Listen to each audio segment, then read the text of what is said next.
Mas ele tinha uma sede e ele ia lá. Ele estava no catolicismo romano nessa época.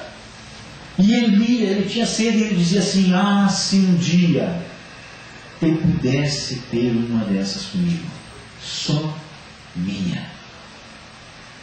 E Martinho Lutero vai lendo.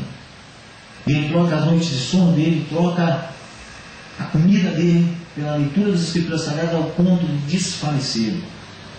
Tamanho interesse que ele tinha pela leitura da Palavra de Deus. Ele tanto buscou na Palavra de Deus que um dia ele encontrou um versículo que mudou a história da vida dele, mudou a história da vida de uma geração que veio a partir da Reforma Protestante. Mudou a história minha e tua. Minha e tua, porque nós vemos pós-Reforma Protestante, queridos. E ele localizou um versículo que dizia o seguinte: o justo viverá pela fé. Diga assim, bata no seu peito e diga assim: eu vivo pela fé. Eu vivo pela fé.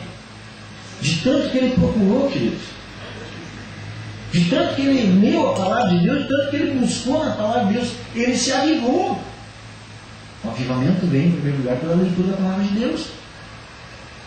É lendo a Escritura.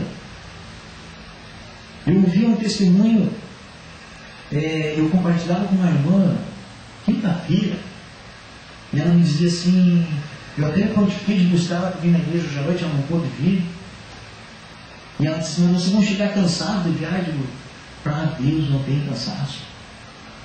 E nós saímos daqui, saímos daqui de noite, na quinta-feira, chegamos em Passo era 2 horas da manhã, 7 horas da manhã eu estava em pé, acordei ali, já tinha reunião, já fomos almoçar em outro lugar, de noite já fomos para outra cidade, pregamos em outra cidade, voltamos de lá, era 2 da manhã praticamente, foi pouco 2 da manhã, dormi na outra manhã, 6h30 eu acordei, 7h30 eu estava num outro culto, e 10 horas estávamos no batizado, fazendo um batizado, meio-dia almoçando lá, de tarde já visita daqui, visita dali, de noite, jantar com os amigos cristãos que a gente ganhou para Jesus um tempo atrás. Hoje pela manhã já acordamos cedo, saímos em viagem, chegamos aqui à tarde, estamos aqui pregando a Palavra de Deus. Sabe por quê, irmãos? Porque essa palavra, ela nos aviva. E ontem pela manhã, quando eu estava num culto, numa igreja Assembleia de Deus, 7h30 da manhã, um culto de uns empresários que tem lá, e esse culto é um centro evangelístico que acontece, e esse culto existe lá, mas porque há mais de 10 anos atrás nós fizemos parte, nós fomos um tijolinho numa vida que foi salvo para Jesus, e essa vida hoje está lá na igreja Assembleia de Deus, está pregando, e é uma dos coordenadores desse trabalho. Então a gente está sempre lá. E eu ouvia um testemunho que dizia o seguinte, que tinha uma moça que estava tuberculosa, há muitos anos atrás isso, com as dificuldades da medicina daquela época. E essa moça estava numa cama já, e essa moça não se mexia mais ali, não conseguia caminhar, e ela não era cristã. E a coisa que mais saía dela, ao invés de ser voz, era sangue. Porque quando ela tossia, quando ela cuspia, saía sangue. E ela já estava anêmica, ela estava branquinha, estava naquela cama, não tinha forças mais. E ela fazia um esforço tremendo todos os dias para ler as Escrituras Sagradas. E um dia, se alimentando a palavra, vem um avivamento sobre a vida dela quando ela encontra um versículo que diz assim: sobre as tuas pisaduras nós somos curados. Ele levou sobre a cruz de madeira, levou sobre ele toda a maldição, toda a dor, toda a enfermidade. Aquele testemunho que aquele pastor contava de manhã dizia o seguinte: que aquela menina, aquela mocinha, chama sua mãe e diz assim: mãe, prepara para mim, por favor, uma roupa. Para quê, minha filha? Eu vou vestir uma roupa, mãe.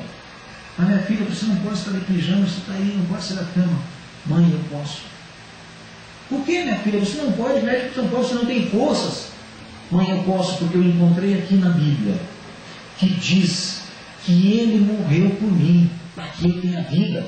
Que Ele levou os meus pecados, que Ele levou as enfermidades, e que eu estou curado, mãe. Mas filho, olha o teu estado, mãe, me dá uma roupa. E aquela mãe, aquela menina ali sofrendo, e aquela mãe pega uma roupa para alegar a sua filha, e a sua filha diz assim: mãe, eu sou muito nova para morrer, mãe. Aqui está escrito, Ele levou sobre Ele as minhas dores, as minhas enfermidades, e vestiu aquela roupa, e botou ali o chinelinho no pé, e aproveitou e deu mais uma cuspida e saiu sangue novamente. E ela se levantou e começou a caminhar pelo quarto agarrada naquela cama, e dava uma volta na cama, e cuspia novamente e saía sangue. E ela voltou e deitou. Se reforçou mais um pouquinho, e levantou novamente, conseguiu caminhar um pouquinho mais.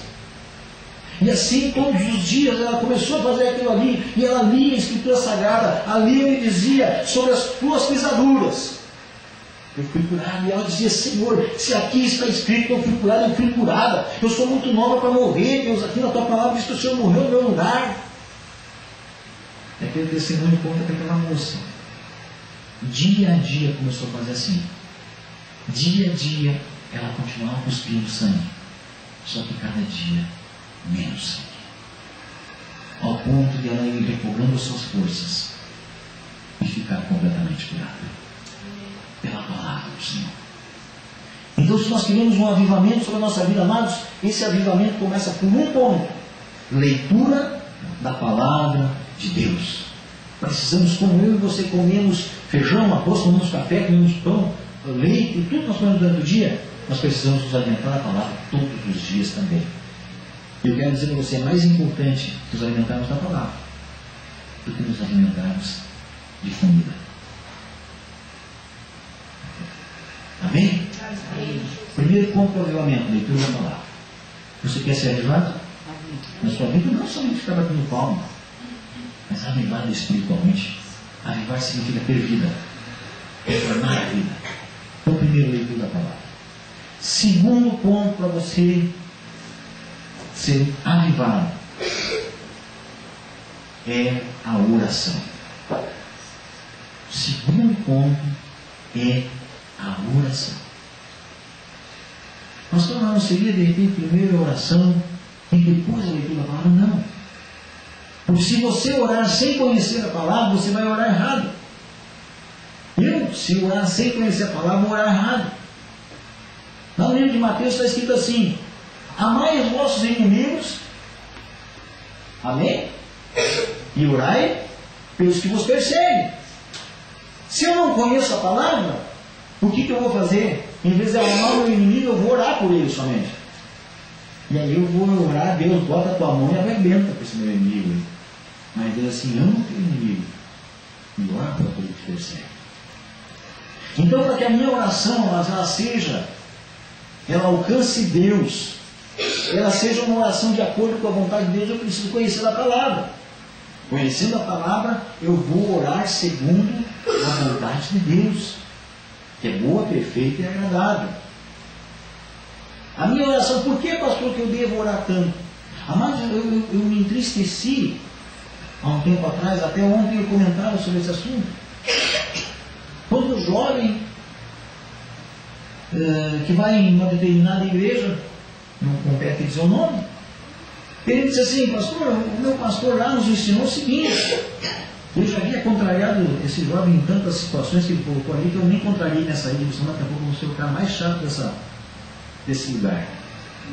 O meu pastor disse o seguinte: pastor, que Deus conhece o meu coração, e que se eu estou cansado para orar à noite, com sono, eu não devo ficar ali insistindo em orar. Mas eu devo chegar para Deus e dizer: Deus, eu estou cansado, o Senhor sabe que eu estou cansado, eu te amo, vou dormir. Eu comecei a analisar o que esse pastor está ensinando sobre oração. Mas quem de nós não fica cansado na hora de orar? Quem de nós não sente o peso na hora de orar? Não dá sono na hora de orar? Eu lembro uma época que eu orava. Nós tínhamos um tempo de oração, e o nosso horário, devido da Rose, era às 2 horas da manhã. Era um relógio de oração. O meu horário era da 1h30, da 1h30, dela era das 2, ou era das 2h30, era um negócio assim.